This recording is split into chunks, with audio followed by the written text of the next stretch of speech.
Bulletin లో breaking చూస్తున్నాం. BRS working president KTR 4 రోజులుగా ఎర్రవల్లి ఫామ్ హౌస్ లోనే ఉన్నారు. బీఆర్ఎస్ అధినేత కేసీఆర్ తో సుదీర్ఘ మంతనాలు సాగిస్తున్నారు. కాళేశ్వరంపై సిబిఐ విచారణ, కవిత ఎపిసోడ్ పై ఇరువురు నేతలు సమాలోచనలు చేస్తున్నారు. కవిత ఆరోపణలపై ఇప్పటి వరకు కేటీఆర్ స్పందించలేదు. హరీష్ రావు, సంతోష్ రావుపై కవిత ఆరోపణలను కొందరు సీనియర్ నేతలు మాత్రం కౌంటర్ ఇచ్చారు. ప్రస్తుతం హరీష్ రావు యూకే పర్యటనలో ఉన్నారు. హరీష్ రావు శనివారం హైదరాబాద్ చేరుకోనున్నారు. జాగృతి అధ్యక్షురాలు కవిత బంజారాహిల్స్ నివాసంలో ఉన్నారు. రేపు కవిత కుమారుడి పుట్టినరోజు కావడంతో 2 రోజులుగా కుటుంబంతో గడపాలని కవిత నిర్ణయించారు.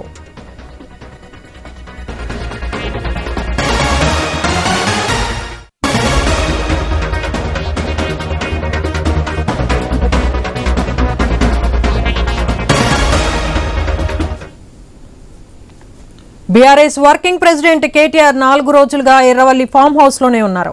బీఆర్ఎస్ అధినేత కేసీఆర్ తో సుదీర్ఘ మంతనాలు సాగిస్తున్నారు. కాళేశ్వరంపై సిబిఐ విచారణ, కవిత ఎపిసోడ్ పై ఇరువురు నేతలు సమాలోచన చేస్తున్నారు.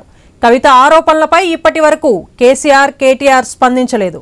హరీష్ రావు, సంతోష్ రావుపై కవిత ఆరోపణలు కొందరు సీనియర్ నేతలు మాత్రం కౌంటర్ ఇచ్చారు. ప్రస్తుతం హరీష్ రావు యూకే పర్యటనలో ఉన్నారు. హరీష్ రావు శనివారం హైదరాబాద్ చేరుకోనున్నారు. జాగృతి అధ్యక్షురాలు కవిత బంజారాహిల్స్ నివాసంలో ఉన్నారు. రేపు కవిత కుమారుడి పుట్టినరోజు కావడంతో 2 రోజులుగా కుటుంబంతో గడపాలని కవిత నిర్ణయించారు.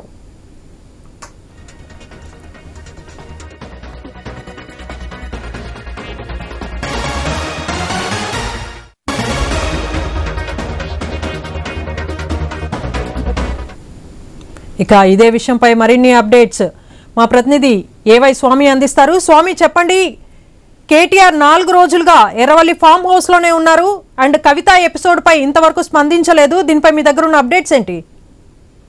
Devika, BRS party working president మాజీ మంత్రి కేటీఆర్ ఎర్రవల్లి ఫామ్ హౌస్ లోనే గత 4 రోజులుగా ఉన్నారు. కేసీఆర్ తోని కీలక అంశాలపై మంతనాలు చేస్తున్నట్టు తెలుస్తుంది. మొన్న ఎమ్మెల్సీ కవిత, మాజీ ఎమ్మెల్సీ కవిత బీఆర్ఎస్ పార్టీ పైన, నాయకుల పైన మాట్లాడిన తర్వాత తలెత్తిన పరిణామాలు, మరోవైపు వివిధ అంశాలపైన కేసీఆర్ తో కలిసి వచ్చినట్టు తెలుస్తుంది. నిన్న కవిత ప్రెస్ మీట్ తర్వాత కూడా కేటీఆర్ ఎక్కడ కూడా బాహాటంగా స్పందించలేదు. నిన్న సింగరేణి కార్మికులకు సంబంధించినటువంటి ఐఎన్టీసీ సంస్థ నాయకులు బీఆర్ఎస్ పార్టీలోనే జాయిన్ అయ్యారు. వాళ్ళందరూ కూడా ఎర్రవల్లి ఫామ్ హౌస్ కు వచ్చి కేటీఆర్, జగదీష్ రెడ్డి, తక్కలపల్లి రవీంద్రరావు సమక్షంలో బీఆర్ఎస్ పార్టీలో చేరినప్పటికీ కూడా ఆ సందర్భంగా మాట్లాడినటువంటి కేటీఆర్ కవిత విషయాన్ని ఎక్కడ కూడా నేరుగా ప్రస్తావించలేదు. ఒకవైపు కాంగ్రెస్ పార్టీ వైఫల్యాలపైన, రేవంత్ రెడ్డి వైఖరి పైన మాట్లాడడం తప్ప ఇక్కడ కూడా బయట విషయాలు మాట్లాడలేదు. దీనికి సంబంధించి పార్టీ పెద్ద నేతలు ఒకవైపు హరీష్ రావు పైన, సంతోష్ రావు పైన నేరుగా కవిత అటాక్ చేసినప్పటికీ కూడా ఒకవైపు వివిధ జిల్లాల నేతలు ఒకరొకరు ఇప్పుడు స్పందిస్తున్నారు.